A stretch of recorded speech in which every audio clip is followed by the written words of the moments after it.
두기고가 모든 일을 너희에게 알리랴. 우리 사정을 알리고 또 너희 마음을 위로하기 위하여 내가 특별히 그를 너희에게 보내었노라. 아버지 하나님과 주 예수 그리스도께로부터 평안과 믿음을 겸한 사랑이 형제들에게 있을지어다.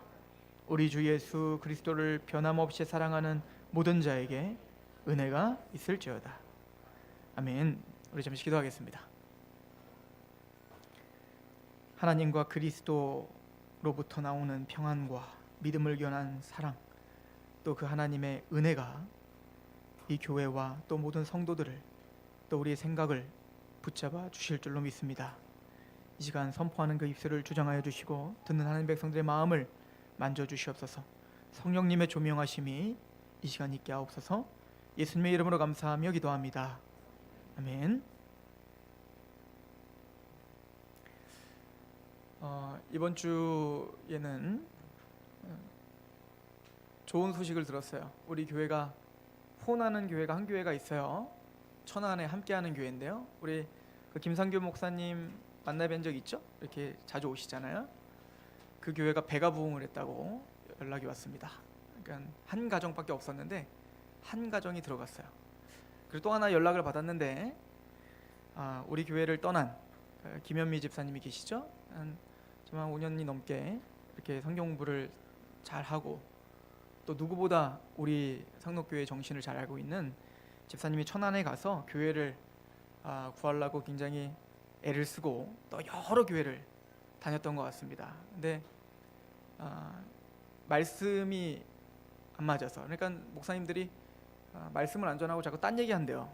그러니까 말씀이 아닌 다른 이야기들을 하는 거에 도저히 거기 앉아 있을 수 없어서 그렇게 고민을 하다가 드디어 교회를 정했다고. 그 교회가 함께하는 교회입니다.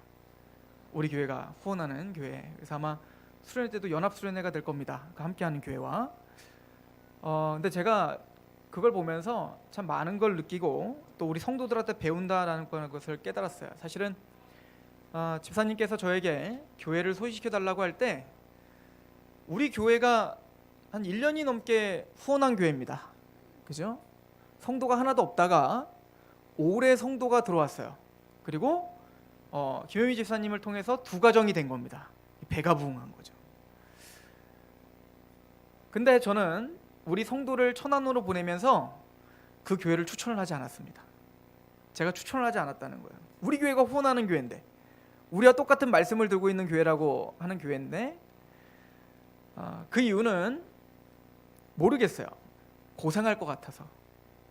우리 성도가 고생할 것 같고, 좀 말씀도 좋고 성도도 좀 있어서 서로 좀 교제도 좀 있고 편안하게 좀 예배도 좀 드렸으면 좋겠고, 참 이기적인 마음이죠.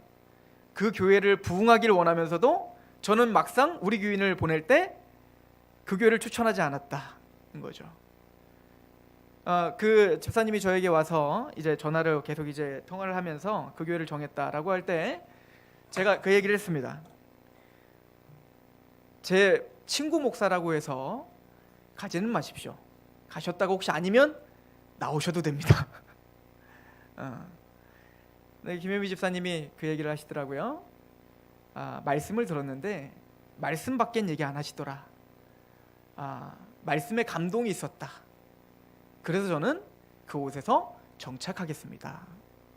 그래서 제가 깨달은 게 있었습니다. 목사는 믿음이 없는데 성도는 믿음이 있구나, 걸 깨달았어요. 그리고 오늘 예배를 드리는데, 오늘 찬양을 하는데 아무도 예배하지 않는 그곳에서 내가 예배하겠습니다. 아무도 헌신하려고 하지 않는 그곳에서 내가 헌신하겠습니다. 그 찬양을 부르는데 그냥 제가 보였습니다. 제가 만약에 그런 교회를 갔다면 저도 아마 그런 교회를 택했을 것 같습니다. 여러분들, 큰 교회가 좋은 교회입니까? 작은 교회가 좋은 교회입니까? 말씀이 좋은 교회가 좋은 교회예요. 커도 상관이 없고 작아도 상관이 없어요. 하나님의 말씀을 그대로 가르치고 있고 그 말씀을 추종하려고 몸부림을 치면 그 교회가 좋은 교회입니다. 우리는 편하려고 합니다. 우리는 좀 더 그 교회를 통해서 내가 드러나기를 원합니다. 또 요즘에는 많은 사람들이 헌신하기를 싫어합니다. 그냥 예배는 드리고 좀 나가 감춰졌으면 좋겠습니다. 그래서 교회는 다니지만 나에게 뭔가 헌신, 또 뭔가 인볼버가 되어서 뭔가 희생 싫어합니다. 아마 시대가 가면 갈수록 더 할 거예요. 과연 나는 내 자녀를 교회를 찾으려고 할 때, 또 우리 성도들을 교회를 찾으려고 할 때 그 교회를 가세요. 가서 희생하십시오. 가서 헌신하십시오. 그 교회 아무것도 없어도 거기에 미랄이 되어주세요 라고 자신 있게 이야기할 수 있는가, 그런 생각들을 좀 했다는 얘기인 거예요. 오늘 사도 바울이 에베소서를 마치면서 에베소 교회에게 두기고를 보냅니다. 근데 그 두기고를 이렇게 설명을 합니다. 21절에 나의 사정 곧 내가 무엇을 하든지 너희에게도 알리려 하노니 사랑을 받는 형제요 주 안에서 진실한 일꾼인 두기고가 모든 일을 너희에게 알리리라. 이 두기고를 지금 사도 바울은 에베소 교회에게 보내고 있단 말이에요. 사도 바울이 어떤 마음으로 두기고를 보냈을까? 왜 두기고를 보냈을까? 이 생각을 좀 하게 됐습니다. 이 두기고는 성경에 많이 나오진 않습니다. 근데 이 두기고는 어떻게 사도 바울을 만나서 회심했는지 정확하게는 알 수 없어요. 근데 우리가 알 수 있는 건 이 두기고는 아시아 사람이라는 겁니다. 사도행전 20장에 보면 이 두기고 이름이 나오는데, 모르긴 몰라도 아마 이 사도 바울이 2차 전도 여행, 우리가 알고 있는 2차 전도 여행 때 사도 바울이 바나바가 이제 싸우게 되잖아요. 그래서 이제 바울은 디모데를 데리고 2차 전도 여행을 가고, 이 바나바는 마가를 데리고 이제 따로 떠나게 됩니다. 그리고는 마게도니아 지역으로 가죠. 이 마게도니아 지역의 첫 관문인 빌립보에 가서 루디아를 만나고, 그리고 데살로니가 교회에 가서 복음을 전하고 교회를 세우고, 그리고 이 베레 학교에 가서 그 말씀을 간절함으로 받고, 그 말씀을 또 정말 성경에서 그런 거 확인하는 그런 신사적인 교회를 만나 그렇게 교회를 세우고, 그리고 아테네에 가서 고전을 하고 고린도 교회에 가서 교회를 세우고, 그리고 2차 전도여행이 이제 끝나는 거란 말이에요. 이렇게 안디옥으로 가는데, 아마 그 과정 속에서, 그리고 에베소를 잠깐 가게 되고, 아마 그 에베소에서 만났든지 아니면 고린도에서 만났든지 정확하게 언제인지 모르겠는데, 이제 안디옥에서 이제 3차 전도여행을 떠날 때 이 두기고가 같이 떠나요. 그래서 두기고가 함께 떠난다라고 하는 내용이 이 사도행전 20장에 나와 있습니다. 그래서 디모데와 두기고를 좀 한번 비교해 보면 재밌는데, 이 우리가 성경에 나오는 정황 속에서 보면 이 디모데는 우선은 그 집안이 좋아요. 그 디모데후서 1장 5절에 보면 디모데에 대해서 뭐라고 하냐면 너의 외조모와 너의 어머니를 통해서 전수받은 그 계속 교육을 받은, 그러니까 3대가 믿는 집안입니다. 그러니까 디모데는 참 잘 준비되어 있는 거예요. 어릴 때부터 어머니를 통해서 성경을 배운 겁니다. 그리고 우리가 가정 속에서 성도들이 먼저 믿음을 굳건히 세우고 그 말씀을 부모가 가르쳐 주는 게 얼마나 중요한지를 우리는 아셔야 되는 거예요. 그래서 그 개혁주의가 시작됐을 때 칼빈이 제네바에서 목회를 할 때 오전 예배가 드린 다음에 이제 모든 성도들은 각자 가정 예배를 드리게 꼭 했어요. 그러니까 아버지가 교리 교육을 또 시키게 하고, 그런 부모가 자녀들을 교육하는 것이 사실은 우리의 전통인 거예요. 근데 아무튼 디모데는 그렇게 어릴 때부터 부모를 통해서 성경을 배워 믿음이 생긴 탄탄한 자였죠. 이 두기고는 근데 다른 것 같습니다. 두기고는 아시아 사람이라는 거, 여러 가지 정황을 통해서 뭐 부모가 믿는 것 같지도 않고, 이 두기고는 아마 그 믿음이 생긴 지 얼마 되지 않았던 것 같습니다. 근데 사도 바울을 만났고 사도 바울의 복음을 듣고 따르기 시작한 거예요. 근데 그 따르기 시작한 그 시점이 우리가 잘 알고 있는 사도행전 20장이에요. 거기서 이제 3년 동안 에베소에서 두란노라는 곳에서 사도 바울이 복음을 전했단 말입니다. 아마 그때 두기고는 아마 체계적인 바울을 통해서 성경 공부를 하고 복음을 알고 신앙이 잘 성장했던 것 같습니다. 그래서 사도 바울은 나중에 이제 장로들을 모아놓고, 에베소 장로들을 모아놓고 이제 난 예루살렘으로 가야 돼라고 하는 고별 설교를 하지 않습니까? 그때 에베소 교회를 향해서 사도 바울이 나는 예루살렘으로 가는데 많은 선지자를 통해서 내가 내가 예루살렘으로 올라가면 내가 결박을 당하고 죽임을 당할 것에 대해서, 그래서 내가 순교자의 길을 가야 된다는 것에 대해서 이야기를 합니다. 그 자리에 두기고가 같이 있었단 말입니다. 그리고 이제는 사도 바울이 가는 길이 어떤 길이라는 걸 알았어요? 십자가의 길이고 순교자의 길인 거예요. 예수님을 믿어 번영되고 예수님을 믿어 잘 되는 길이 아닌 거예요. 사도 바울은 이미 선포하기를 나는 이제 예루살렘으로 가서 예수님 때문에 죽임당하러 간다는 겁니다. 근데 이 신앙의 연수가 길지 않은 이 두기고 그리고 디모데가 함께 같이 가요. 그러니까 두기고는 이미 바울과 함께 3차 전도 여행을 떠나면서 이미 마음에 각오를 하고 떠난 겁니다. 나는 바울과 함께 죽겠다라고 생각하고 갔을 거란 말이에요. 그리고는 사도 바울을 나중에 보면 처음에는 그렇게 사도 바울을 따랐던 사람들이 있었어요. 그런데 많이 따랐는데 중간에 사도 바울의 고난의 길을 또 힘들잖아요. 고난의 길이라고요. 예수님 믿으면 언젠간 좀 풀리겠지 했는데 안 풀리고 더 힘든 길로 간단 말이죠. 그러니까 그것 때문에 세상이 좋아 떠났던 사람들이 많이 있어요. 그래서 디모데후서라고 마지막 이제 사도 바울의 마지막 편지에 보면 나중에 로마 감옥에 갇혀 있는 이 바울에게 남아 있는 자가 별로 없다. 그리고 참 외롭게 됩니다, 사도 바울이. 우리 그 부분을 잠깐 볼까요? 디모데후서를 한번 가보시면 사도 바울이 디모데에게, 그 사랑스러운 디모데에게 편지를 보내면서 이렇게 편지를 씁니다. 디모데후서 4장인데요. 4장 9절부터 한번 보세요.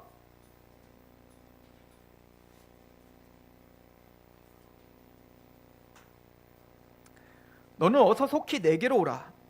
데마는 이 세상을 사랑하여 나를 버리고 데살로니가로 갔고, 그레스게는 갈라디아로, 디도는 달마디아로 갔고, 누가만 나와 함께 있느니라.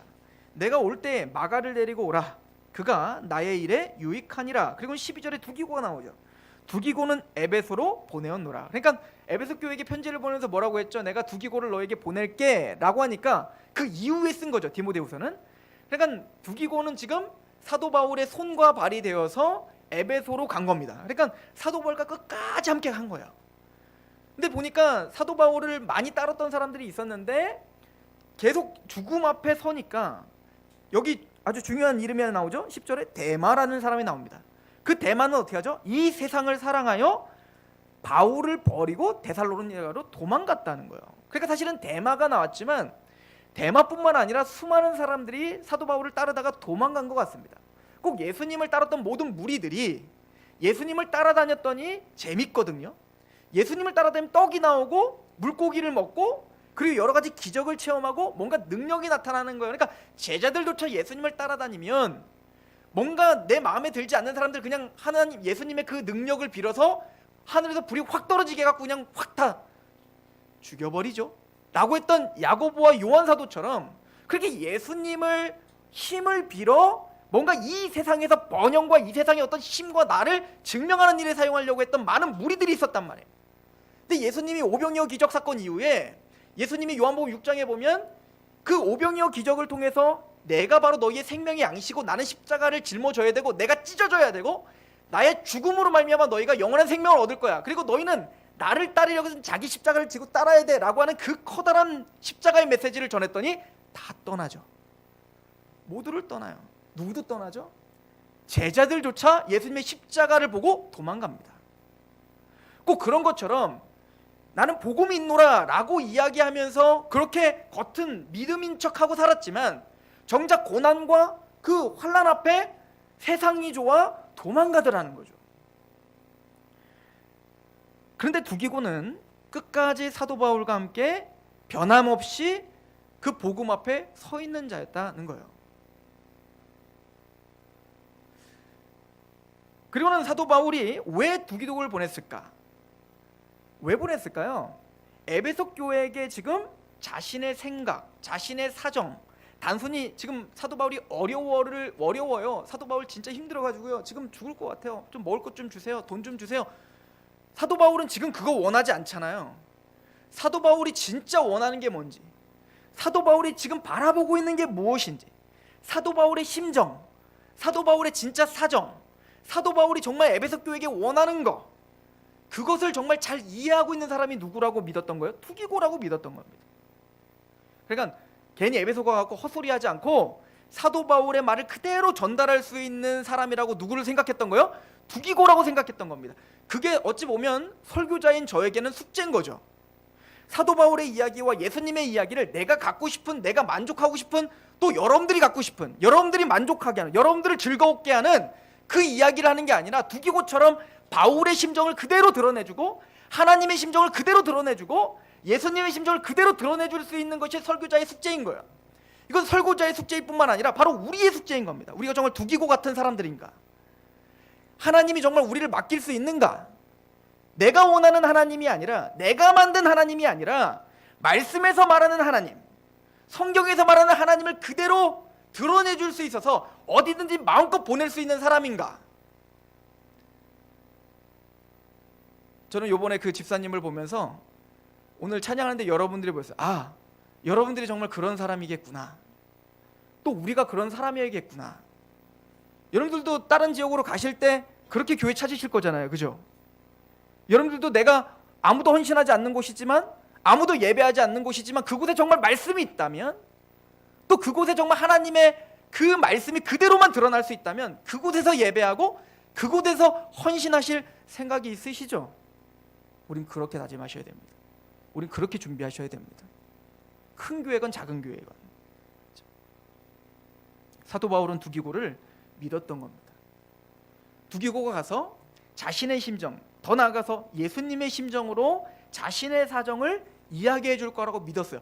그리고는 두기고를 보내면서 뭐라고 하냐면, 오늘 본문에 보면 나의 사정 곧 내가 무엇을 하는지 너희에게 알리려 하노니 사랑을 받은 형제요 주 안에서 진실한 일꾼인 두기고가 모든 일을 너희에게 알릴 것이다. 사랑을 받은 형제, 진실한 일꾼, 이 두 말을 해요. 사랑을 받는 형제, 이 얘기는 뭘까요? 여기서 아마 여러 가지 문맥적으로 보면 1차적으로는 정말 교회의 사랑을 받은 것 같아요. 사도 바울의 사랑을 받았고 또 교회의 인정을 받으며 교회의 사랑스러운 사람이었던 것 같습니다. 왜 이 두기고가 사랑받는 자가 됐을까요? 단순히 사람을 좋게 하기 때문일까요? 아니요. 성경의 원리를 보면 이건 이미 하나님의 사랑을 받은 사람인 거예요. 우리 요한일서를 잠깐 가볼까요? 요한일서 4장입니다. 우리는 많은 설교를 통해서 하나님의 변치 않는 원칙을 하나 배웁니다. 그게 바로 하나님 사랑, 이웃 사랑이죠. 요한일서 4장 우리 7절을 한번 가보시면,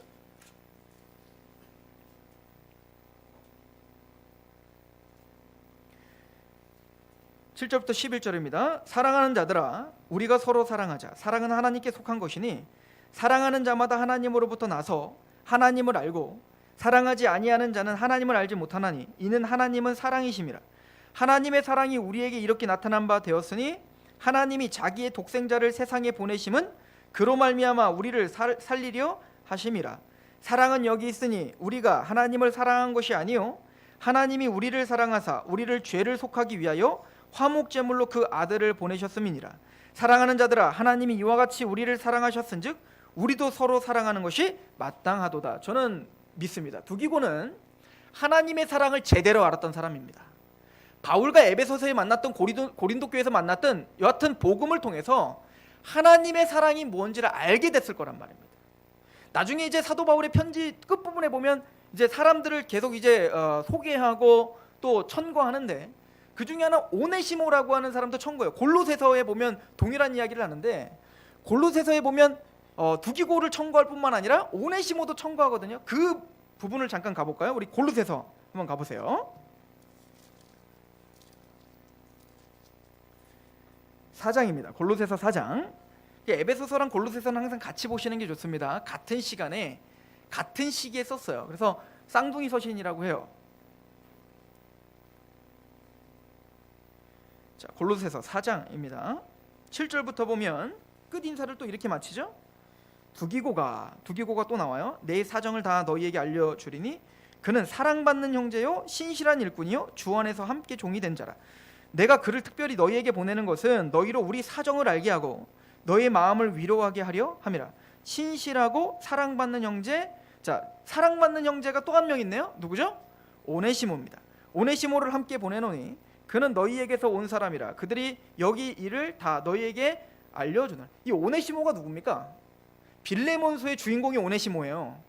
이 빌레몬이라고 하는 사도 바울의 제자가 있었습니다. 아마 이 골로새에 빌레몬이라고 하는 사람이 바울에게 복음을 들어서 구원을 받았나 봐요. 근데 그 빌레몬이라고 하는 그 귀족이었던가 보죠. 근데 그 빌레몬에게 종이 한 명 있어서 노예가 한 명 있었다고요. 그게 바로 오네시모입니다.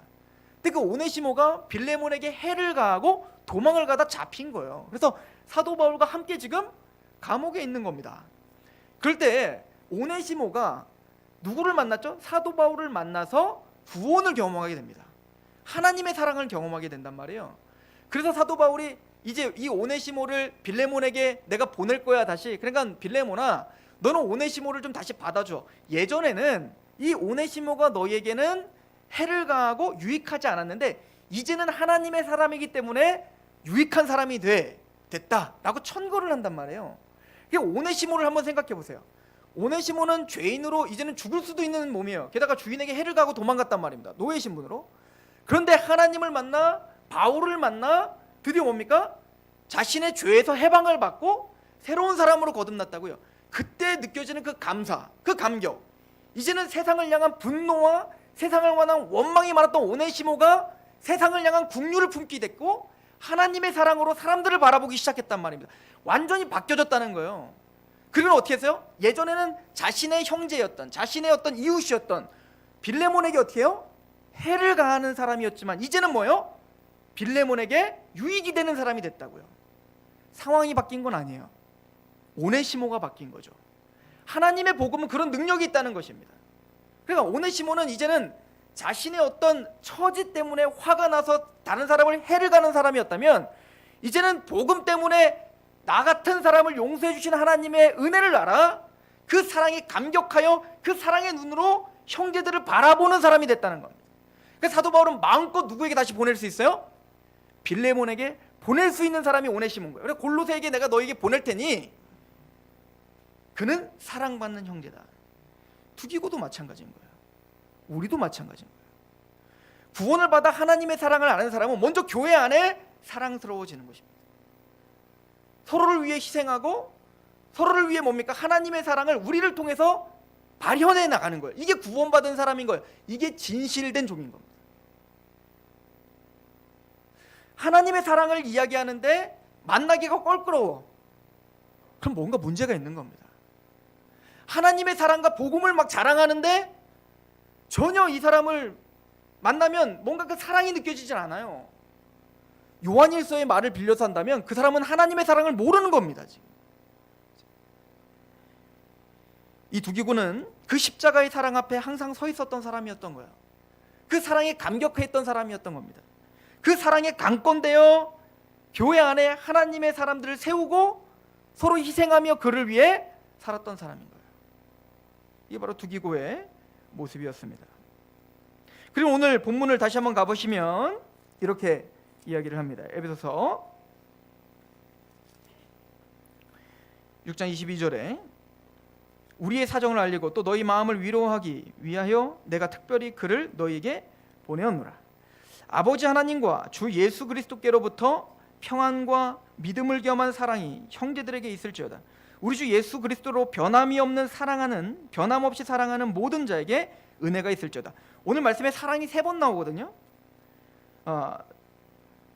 첫 번째는 사랑받는 두기고, 그죠? 사랑받는 형제요라고 할 때 사랑이 나오고요. 그리고 두 번째는 23절에 보면 하나님과 주 예수 그리스도께로부터 평안과 믿음으로 겸한 사랑이 형제들에게 있을지어다. 그러니까 이미 사랑을 받은 거예요. 구원받은 사람들은 이미 사랑을 받았지만 사도 바울은 편지를 보면서 에베소 교회에게 또 뭐라고 해요? 하나님과 그리스도로부터 흘러나오는 평안과 그 사랑이 너희에게 지금도 여전히 어떻게 해야 된다는 거예요? 있어야 된다는 겁니다. 현재 진행형인 거예요. 이미 받은 사랑으로 끝나면 안 되고 끊임없이 우리는 그 사랑에 거하고 있어야 된다는 얘기인 거예요. 그리고 또 하나 사랑은 뭐죠? 그 사랑에 감격한 자가 24절에 우리 주 예수 그리스도를 변함없이 사랑하는, 그러니까 그 사랑뿐만, 그 사랑을 받는 것뿐만 아니라 너희가 이제는 변함없이 누구를 사랑하라? 그리스도를 사랑하라. 그 사랑하는 자들에게 하나님의 은혜가 있기를 원한다는 거예요. 그러니까 우리가 원하는 건 이미 과거에 받은 은혜가 있어야 되는 거죠. 그 사랑을 알아야 된다는 겁니다. 두기고처럼 사랑받은 자녀여야 돼요. 이미 예수님이 십자가를 통해서 우리에게 베푸신 그 사랑에 감격되어 있어야 됩니다. 그러니까 그걸로 끝나는 게 아니라 그 사랑은 과거에 끝나는 게 아니라 현재도 우리를 어떻게 하고 있어야 돼요? 끊임없이 부어지고 있어야 된단 말입니다. 뭘까요? 사도 바울이 에베소 교회를 향한 지금 걱정이 뭘까요? 뭐 때문에 사도 바울이 두기고를 보내는 거고, 두기고를 보내기 전에 또 편지까지 보내는 거고, 뭐가 걱정일까요? 그 에베소 교회를 향한 걱정이 우리를 향한 걱정일 거 아니에요. 뭐가 걱정일까요? 우리 사도행전 20장을 통해서 그 상황을 볼까요? 사도행전 20장. 사도 바울이 진짜 에베소 교회를 향한 그 걱정이 뭔지?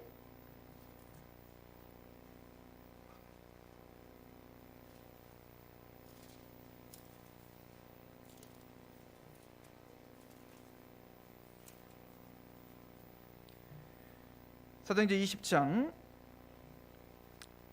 23절부터 봅니다. 오직 성령이 각 성에게 내게 증언하여 결박과 환난이 나를 기다린다 하시나 내가 달려갈 길과 주 예수께 받은 사명 곧 하나님의 은혜의 복음을 증언하는 일을 마치려 하면은 나의 생명을 조금 더 귀한 것으로 여기지 아니하노라. 보라, 내가 여러분 중에 왕래하며 하나님의 나라를 전파하였으나 이제는 여러분이 다 내 얼굴을 다시 보지 못할 줄 아노라. 그러므로 오늘 여러분에게 증언하거니와 모든 사람의 피에 대하여 내가 깨끗하니 이는 내가 거리끼지 않고 하나님의 뜻을 다 여러분에게 전하였음이니라. 여러분은 자기를 위하여 또는 온 양떼를 위하여 삼가라. 성령이 그들 가운데 여러분을 감독자로 삼고 하나님이 자기의 피로 사신 교회를 보살피게 하셨느니라. 그러니까 지금 목사들에게 하는 얘기들이죠. 너희들은 그 피는, 그 교회는 함부로 너희 마음대로 하지 마라. 왜냐? 예수님의 피로 사신 중요하다는 거예요. 여러분들이 그만큼 중요하다는 겁니다. 예수님의 피로 사신 교회라는 거예요. 그런데 뭐가 걱정이죠? 29절. 내가 떠난 후에 사나운 이리가 여러분에게 들어와 그 양떼를 아끼지 아니하며 또한 여러분들 중에서도 제자들을 끌어 자기를 따르게 하려고 그 어그러진 말을 하는 사람들이 일어날 줄을 내가 아노라. 그러므로 여러분이 일깨어 내가 3년이나 밤낮 쉬지 않고 눈물로 각 사람을 훈계하던 것을 기억하라. 지금 내가 여러분을 주와 및 그 은혜의 말씀에 부탁하노니 그 말씀이 여러분을 능히 든든히 세우게 하사 거룩하게 하심을 입은 모든 자 가운데 기업에 있게 하시리라. 뭐가 걱정인 거죠? 그렇게 핏값으로 사신 교회에 사나운 이리들이 들어올 거라는 거예요. 이단자들이 들어올 것이고 거긴 세상의 어떤 그 풍속과 세상의 가치관들이 들어오게 될 것입니다. 왜냐하면 사도 바울은 한번 경험했거든요. 갈라디아서 풍지박살 나는 걸 봤단 말이에요.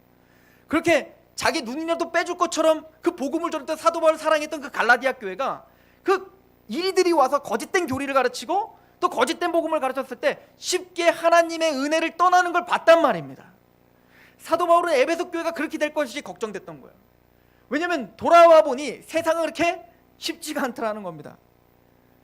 그러니까 사도 바울은 에베소 교회가 어떻게 지내고 있는가, 또 그 두기고를 통해서 지금 사도 바울이 감옥에 갇혔으니까 또 거짓 선지자들은 또 이렇게 가르쳤을 거 아니에요. 봐라, 사도 바울이 참된 선지자라면 저렇게 허무하게 감옥에 갇혔겠니? 하나님 보호해 주셨겠지? 이런 식의 지금 잘못된 이야기들. 그러니까 사도 바울의 지금 형편을, 지금 감옥에 갇히고 로마로 끌려가고 있는 그런 잘못된 형편을 가지고 자신들을 정당화하는 데 쓰려고 하는 일들이 있을 거란 말입니다. 그래서 사도 바울은 두기고를 보내서 지금 나는 쇠사슬에 매였지만 하나님의 나라와 하나님의 복음은 매이지 않았음을, 또 그 가운데서 그 감옥에서만 만날 수 있는 그 간수들, 또 그곳에서만 만날 수 있는 많은 사람들이 와서 복음을 듣고 교회가 세워지고 또 그곳에서 하나님의 나라가 확장되고 있음을 가르쳐 주기를 원했던 거예요.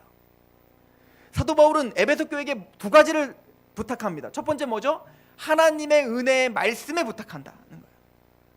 그래서 사도 바울이 3년 밤낮 동안 일깨웠던 그 말씀, 사도적 가르침에 집착하라는 거예요.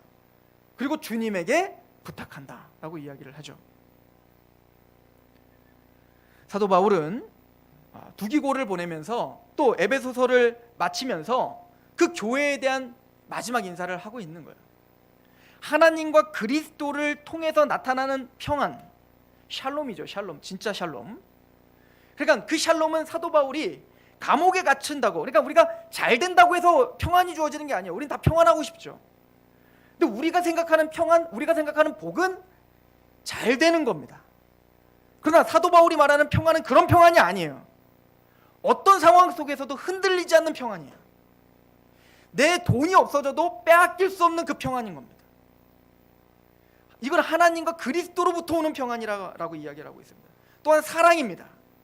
그 사랑이 없다면 사도 바울이 전신갑주를 입으라라는 말을 하기 전에, 또 성령 충만을 받으라라고 하는 말을 하기 전에 사도 바울이 한 얘기가 뭐죠? 때가 악하다는 거였어요.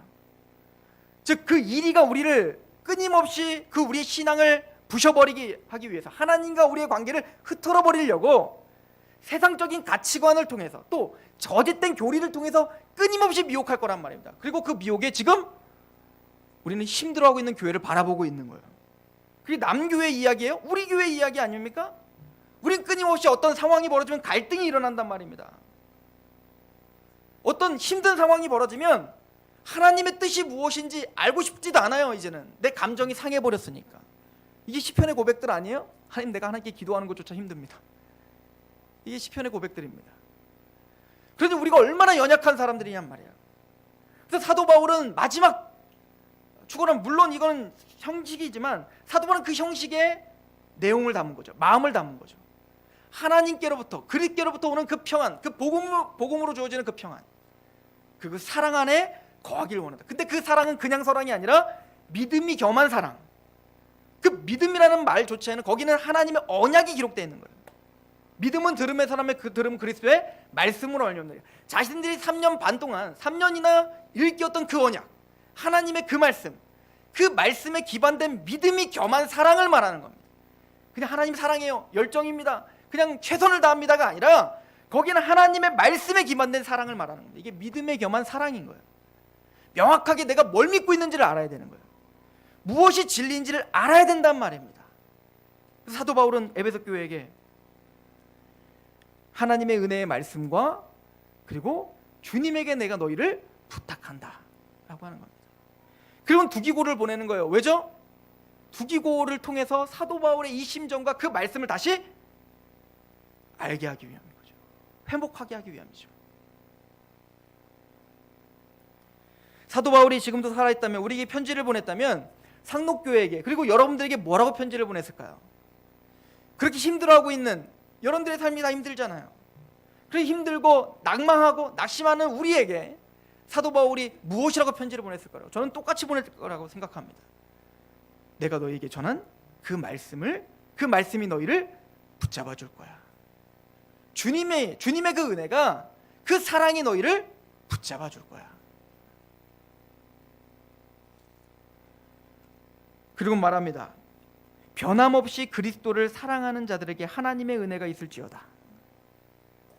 변함없이 하나님을 사랑하는 자에게 꼭 누구처럼, 두기고처럼, 대마처럼 중간에 세상이 너무 좋아 세상으로 가는 게 아니라 그 사랑에 끊임없이 사랑이 부어져서 그 사랑에서 떠나지 않는 두기고처럼. 그래서 필요한 게 뭐라고요? 과거의 은혜가 아니라 현재도 그 사랑을 끊임없이 부어지는 그 사랑이 있어야 된다는 거예요. 그래야 우린 버틸 수 있는 거예요. 왜 우리가 오늘도 말씀 앞에 서 있어야 됩니까? 왜 우리가 하나님의 성전에 모여, 하나님의 성전들끼리 같이 모여서 하나가 되어 성전으로 또 지어져 가야 되죠? 왜 우리가 교회에 모여 하나님의 말씀을 나누고 그 말씀으로 자신의 상황을 나누고 서로 교제하며 그렇게 여러분들이 서로 연합해야 되죠? 거기서 하나님의 사랑을 알 수 있기 때문에 그렇습니다. 말씀 앞에 서고 그 말씀에서 하나님은 우리를 향하신 그 뜻과 그 사랑을 끊임없이 부어주시는 거예요. 그 사랑이 있을 때 우리는 우리의 현실적인 삶들 속에서 이길 수 있는 능력이 있단 말입니다. 그 사나운 일들이 왔을 때 그것을 헤쳐나가고 승리할 수 있는 비결이 그 말씀과 주님 안에 있기 때문에 그렇습니다. 우리는 몸부림치며 하나님 앞에 서 있어야 됩니다. 사실은 그래서 주님을 변함없이 사랑하는 자들, 거기는 이미 하나님의 변함없는 사랑을 받은 자들이 내포되어 있는 거예요. 우리가 어떻게 주님을 향한 변함없는 사랑이 있을 수 있겠어요? 이미 사도 바울은 에베소 전체에서 그 사랑이 하나님으로부터 시작됐음을 기억하고 있는 거예요. 우리 빌립보서를 하나 보고 말씀을 마쳤으면 좋겠는데요. 빌립보서 2장입니다.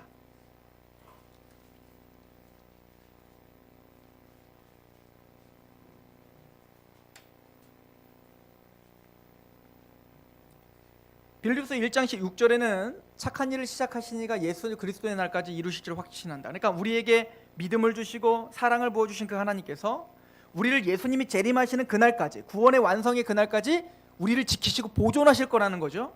그리고는 이렇게 이야기해요. 빌립보서 2장 12절. 그러므로 나의 사랑하는 자들아, 너희가 나 있을 때뿐 아니라 더욱 지금 나 없을 때에도 항상 복종하여 두렵고 떨림으로 너희 구원을 이루라. 너희 안에서 행하시는 이는 하나님이시니 자기의 기쁘신 뜻을 위하여 너희에게 소원을 두고 행하게 하시나니 모든 일을 원망과 시비가 없게 하라.